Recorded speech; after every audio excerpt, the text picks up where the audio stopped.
Hi Pisces, this is Jav. Welcome po sa ating channel. Gamitin ang reading na ito bilang gabay lamang. Kung naka-resonate kayo, comment down. Kung hindi kayo naka-resonate, ibigay niyo po sa iba kasi general reading po ito. This is for you, Pisces.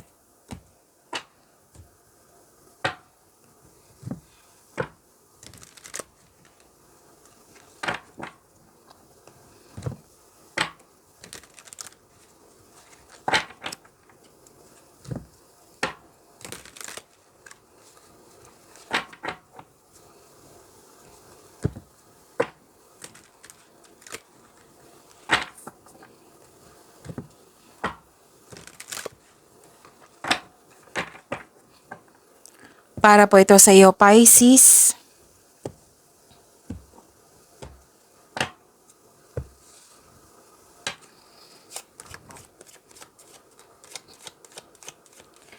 Maraming salamat po sa inyong patuloy na suporta at maraming salamat din po sa mga hindi nag-skip ng ads. Sa mga hindi pa nag-subscribe, subscribe na po kayo at click bell notification para malaman nyo na may bago tayong video. Para sa mga gustong magpa-reading, comment po kayo ng personal reading. Again, comment kayo ng personal reading and check my reply. And check my reply sa comment section.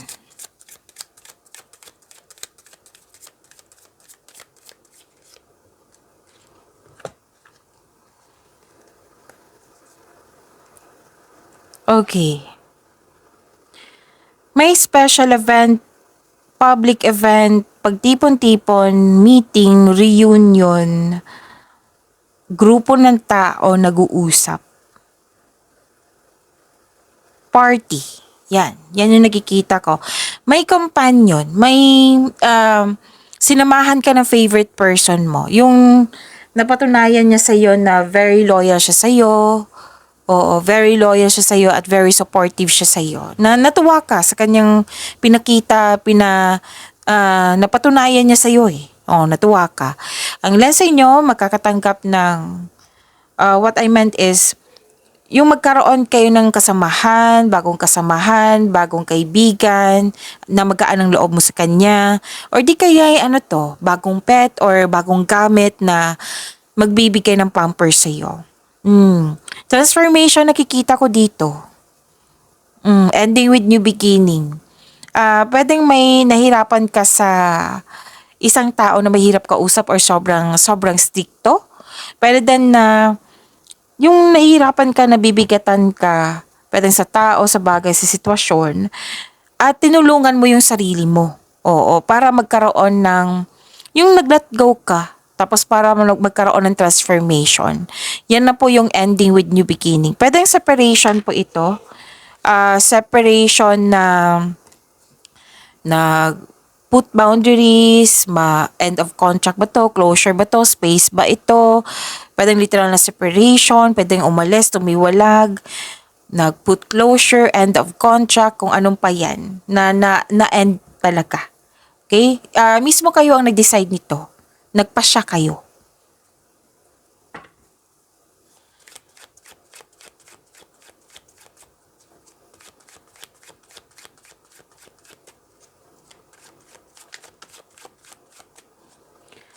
Spirits guide. Energy po ni Pisces.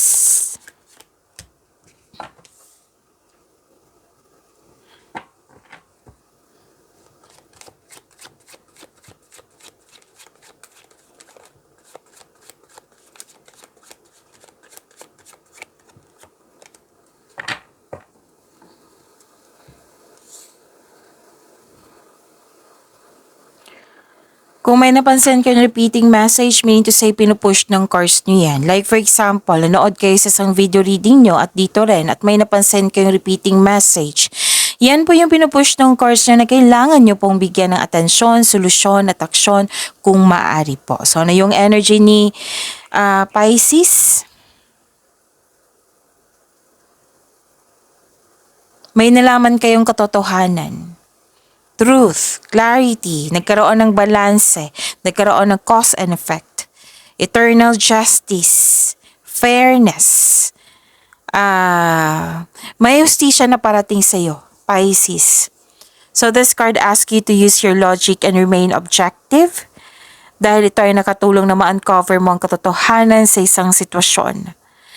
Kung may legal concern kayo, oo, any kind of legal concern ha, legal matters, legal issues, basta mananalo kayo, mare-resolve na ito. May positive outcome po. May signing of contract na ako nakikita. Or di kayo pagkakasundo ng isang tao, nag-deal, may deal, ganun. So this card asks you, advise you pala. This card advise you to stay true to yourself and act with integrity. Have faith na ang imbalance na sitwasyon are now working out in your favor. And use your intuition to set your moral compass.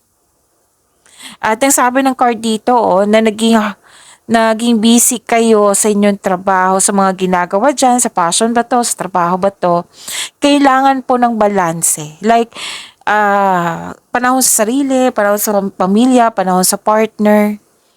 Ang ilan nga dito, nakikita ko dito na hindi na nagkaroon ng pagkakaunawaan kasi nga, lack of time. Kulang yung oras. So, kung hindi kayo nagkaroon ng pagkakaunawaan sa isang tao, mag-usap kayo ng mahinahon. Panatilihing maging totoo sa isa't isa. Kung ano mo yung concern mo,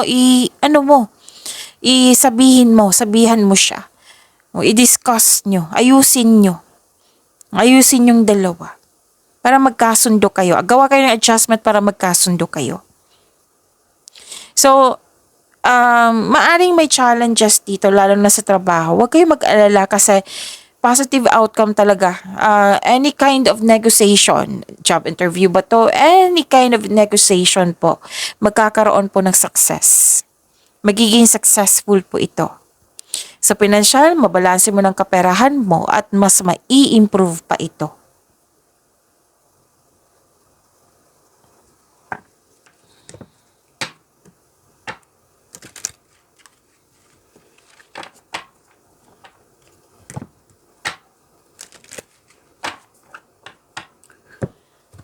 Satisfaction and abundance. Kitang-kita ko dito. Ang ganda po. Claim niyo po ha. May natapos kayo or malapit nang matapos. Thankful ka sa mga biyayang natanggap. You have overflowing abundance, successful and satisfied sa buhay. So this card asks you to relax and enjoy what you've worked hard to achieve. Share your good fortune to others and your generosity will always flow back to you. Okay? Love and happiness overflow. Ang ganda nito. Ang ganda ng energy nyo. Sobrang satisfied kayo. And you deserve this. You deserve to be happy. You deserve this na magkakaroon ng relaxation. Na-enjoy yung moment nyo ngayon. Yun na yung sabi ko sa inyo na may natapos kayo. Pwedeng project to, trabaho. Na sobrang saya mo at satisfied ka sa naabot mong completion. At please expect na may recognition dito for a job well done.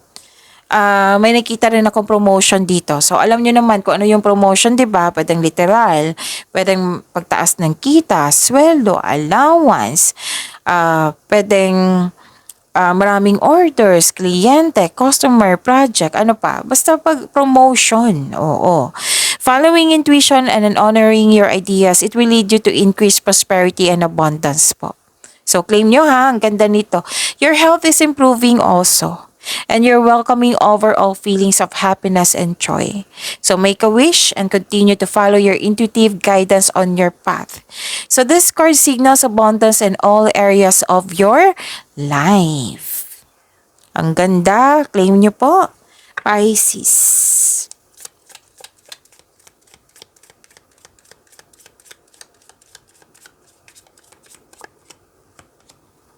Connection. Stay connected with others, nature, and the universe. Tamang-tama to sa plano mo na mag-relax ka. Magbakasyon ba? Okay, so this is your career and money, Pisces.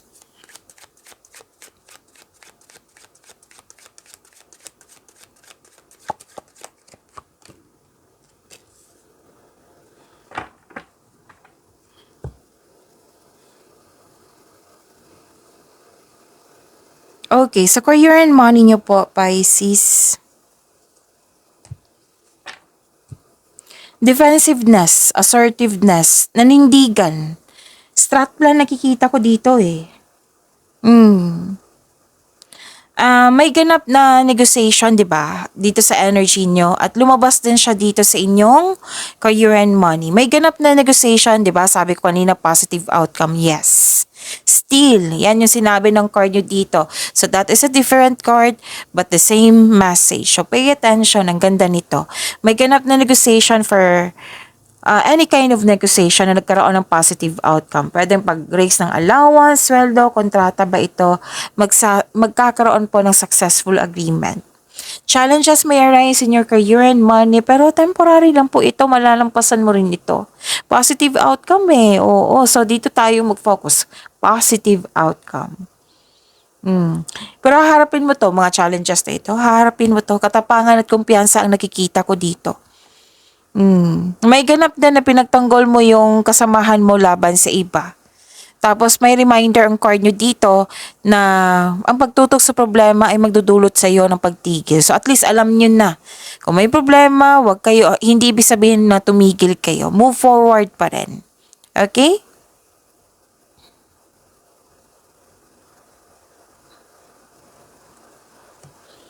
Okay.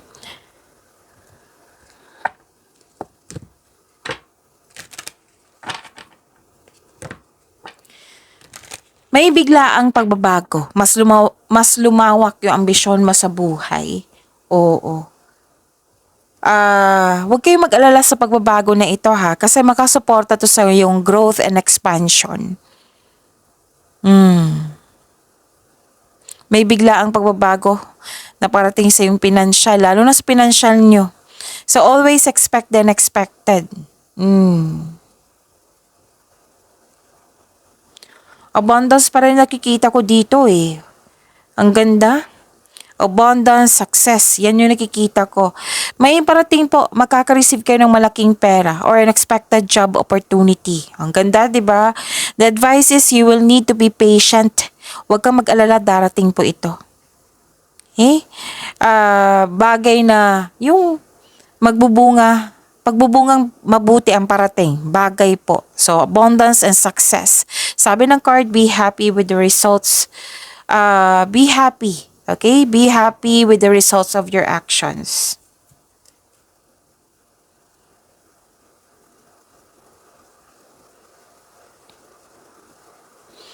And nakita ko dito, nagkaroon po ng maraming ideas. Inspired kayo ngayon, nagplano ka ng dagdag investment para magkaroon ka ng financial growth. Yung mas lumaki ang pangarap mo, kaya nagplano ka ng karagdagang investment. Oo. So, level up pa rin nakikita ko dito eh. Pinagigihan mo yung trabaho para may promotion na mangyayari. So, this is good. May plano pa rin ako nakikita dito.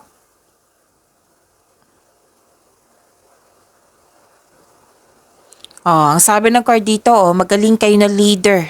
Stable na kayo sa napili nyong career at financial stability. Kitang-kita ko po dito and you deserve this.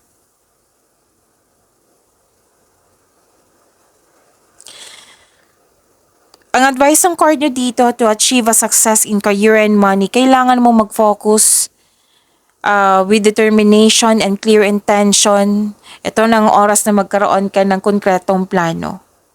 Okay? Kahit may tuto sa inyo, kasi may nakita kong tuto sa inyo tuto sa ideas, plano ba, or decision. Hindi ibig sabihin na huminto kayo. Yes, madi-disappoint tayo kasi may, 'di ba? In-expect natin na susuporta So, believe in yourself. Trust yourself first. Okay? Hindi ibig sabihin na sila yung kukontrol sa inyong desisyon, sa inyong buhay. So, you have to move forward. Accept and free yourself from this kind of emotion. Kasi nalungkot ka Nalungkot ka sa mga tutol, sa mga nangingialam. Yan. You have to move forward. Heal yourself.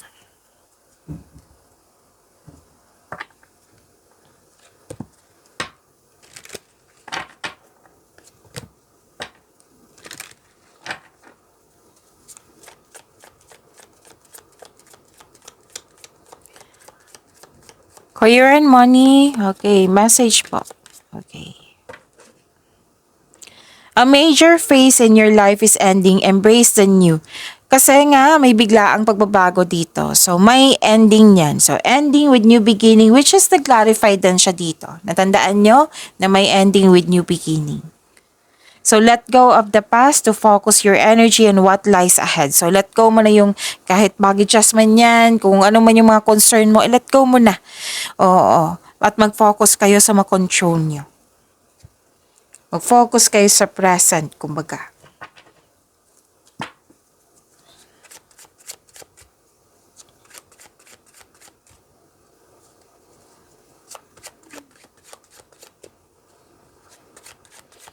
Love life, self-love, partnership, and romance ni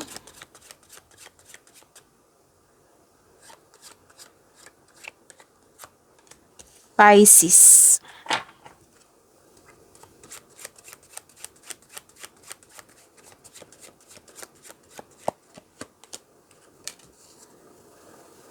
Dalawa lang yung nakikita ko ha, either sa dalawa lang po. Kunin nyo lang po kung ano yung nakaresonate sa inyo, okay? Kasi general reading po ito. Kasi may sensitive dito na topic.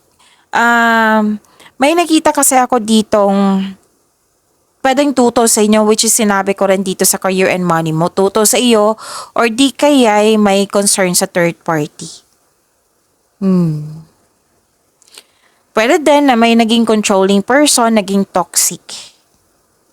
Or may mga ginagawa kayo dyan na hindi nakakabuti sa'yo. Alam mo na hindi siya nakakabuti sa'yo pero patuloy pa rin. So, kailangan ng balanse niyan.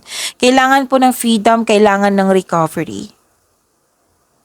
Pwedeng naging lust over love. Lahat naman tayo dito adult. L-U-S-T, over love. Yung controlling person, naging toxic. Yan. So, sana'y ma-overcome nyo yan.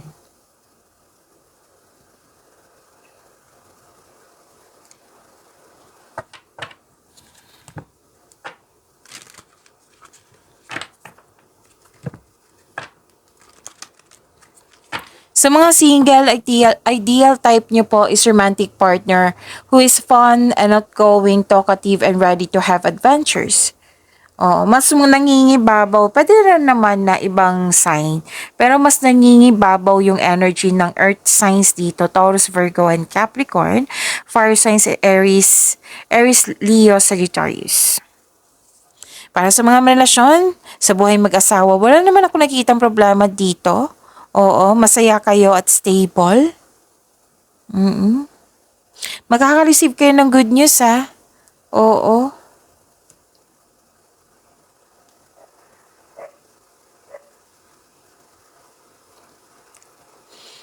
Okay, may bagong pasok sa relasyon dito. Pero din bagong kaibigan, which is lumabas din dito, di ba? Kanina. Lumabas dito. So, pwedeng bagong kaibigan, bagong pag-ibig, na nabibigay sa'yo ng love, peace, and happiness. Whether, sa lahat to ha, whether single ka man, may relasyon sa buhay mag-asawa. So, this is a gift from the universe. Kasi magbibigay ito ng love, peace, and happiness sa'yo. So, claim nyo po. Sa mga relasyon sa buhay mag-asawa, may renewal love. Very supportive kayo sa isa't isa, mahal na mahal niyo ang isa't isa. Masaya kayo ngayon. Oo, may nakita rin, nagkaroon ng positive emotions flow. Yan. So, may nakita rin akong buntis dito or the arrival of the new baby. Okay?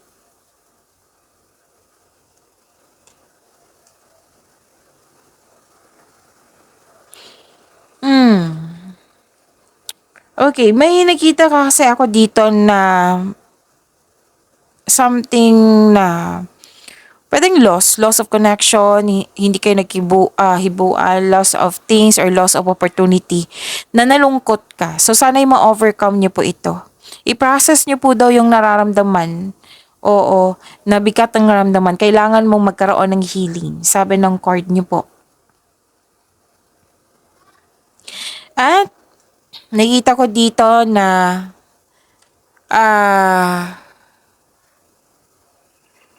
dalawang card na mismo nagsabi kasi dito na kakapasok nyo lang sa relasyon. Tapos may plano kayo mag-travel for a romantic trip. This is good kasi nagkaroon kayo ng time.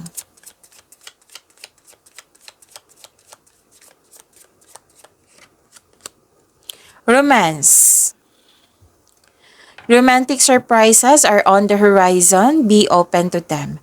Pag-imanin niyo po yung blessing na binigay sa inyo. Pisces, see you tomorrow. Maraming salamat po.